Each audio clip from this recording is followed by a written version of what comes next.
সচিবালয়ে আইন উপদেষ্টার সাথে বিএনপির প্রতিনিধি দলের বৈঠকের পর ঠিক এই মুহূর্তে কথা বলছেন দলটির স্থায়ী কমিটির সদস্য সালাউদ্দিন আহমেদ। আমরা সরাসরি ব্রিফিংয়ে চলে যাচ্ছি। সংবিধান সংস্কার পরিষদের জন্য তো কোনো নির্বাচন হচ্ছে না, নির্বাচন তো হবে জাতীয় সংসদের জন্য। নির্বাচন কমিশনের কনস্টিটিউশনাল ম্যান্ডেট কি? সাংবিধানিক যে ম্যান্ডেট নির্বাচন কমিশনের, সেটা হচ্ছে জাতীয় সংসদ নির্বাচন অনুষ্ঠান করা আর রাষ্ট্রপতির নির্বাচন অনুষ্ঠান করা।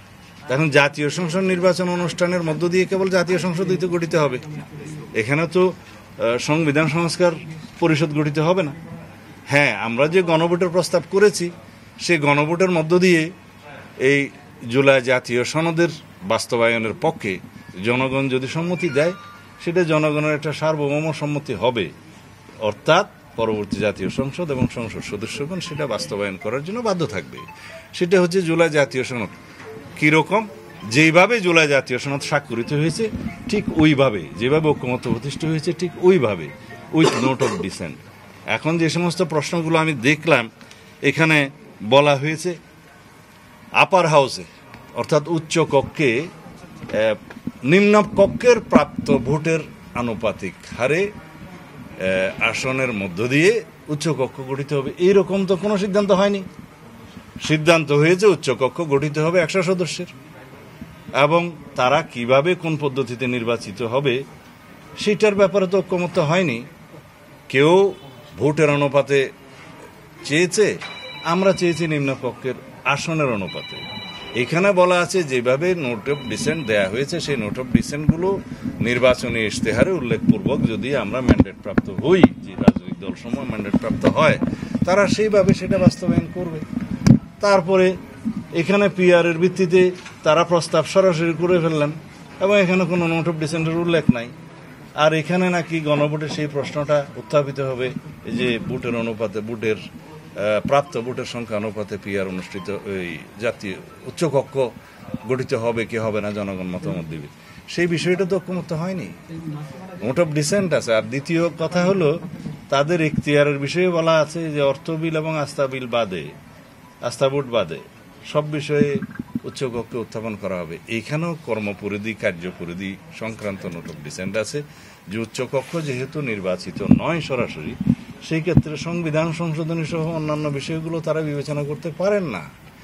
জনগণের সরাসরি নির্বাচিত প্রতিনিধি ছাড়া সংবিধান সংশোধনের এখতিয়ার কারো নেই। তো এই বিষয়গুলো আলোচিত হওয়ার পরেও, নোট অফ ডিসেন্ট থাকার পরেও তারা সরাসরি সংযুক্তিতে, এই আদেশের সংযুক্তিতে তারা রেখেছেন। এগুলো কোনোভাবে বিবেচনা করা যায় না।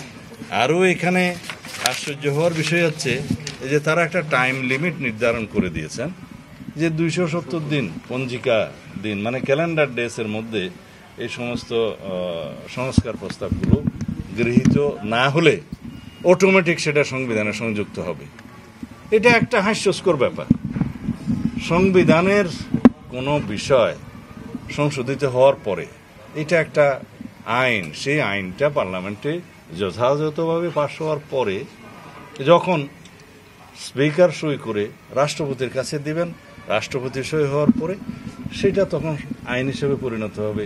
সেটা সংবিধান সংশোধন হোক বা অন্য আইন হোক, অটোমেটিক এটা পরীক্ষায় ওঠো পাশের মতো কোনো বিষয় তো সংবিধানে থাকতে পারে না। এগুলো কিভাবে সুপারিশে আসলো আমি জানি না।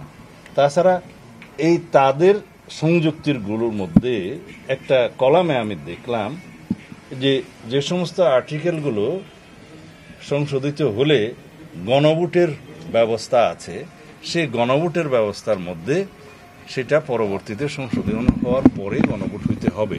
রাইটলি আটার ওখানে আমরা কয়েকটা প্রস্তাব দিয়েছিলাম, সেগুলো সংযুক্ত হয়েছে। কিন্তু এখানে তো এই সমস্ত ইটারনিটি ক্লজগুলো তো এখানে আছে, বেসিক ক্লজগুলো তো আছে, সেগুলো তো আমরা প্রস্তাব করেছি সংশোধনে নেওয়ার জন্য। তারপরে আর কোনো গণভোট লাগবে না, আর একটা জায়গায় প্রস্তাব করছি যে পরবর্তী কোনো পদক্ষেপ লাগবে না, অথচ একটা ক্লজে বলছে লাগবে, আর একটা সুপারিশের মধ্যে বলছে লাগবে না। এগুলো তারা কেন খেয়াল করে না আমি জানি না। সংবিধান তো রাষ্ট্রের সর্বোচ্চ আইন, এই আইনগুলো সংশোধনের ক্ষেত্রে এবং সুপারিশের ক্ষেত্রে সর্বোচ্চ সতর্কতা অবলম্বন করা উচিত। আরও অনেক বিষয় আছে, এখানে কয়েকশো পৃষ্ঠার সংযুক্তি আছে, এগুলো দেখে আমরা খুব শিগগির কালকে অথবা তার পরের দিন আমরা বিস্তারিত প্রেসের সাথে কথা বলবো আশা করি। সালাউদ্দিন ভাই, বাস্তবায়ন আদেশ তৈরি করার ক্ষেত্রে আপনাদের সাথে কোনো আলোচনা হয়েছে কি?